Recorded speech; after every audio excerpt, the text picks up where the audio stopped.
সুন্দর করে কর। কাকিমাও বসে আছে, কাকিমার বাড়িতে বসে আছি। তোমরা তো জানো বন্ধুরা আমি সেলাইয়ের কাজ করি, তাই আমি কাকিমার বাড়িতে চলে এসেছি কাকিমার শাড়িগুলো নিতে। পিকো ফলস সবই করি আমি।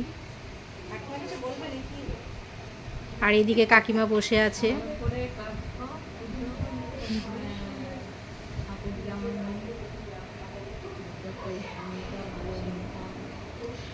কাকিমা খুব আস্তে আস্তে কথা বলে, তাই কাকিমার কথাগুলো কেউ শুনতে পারবে না।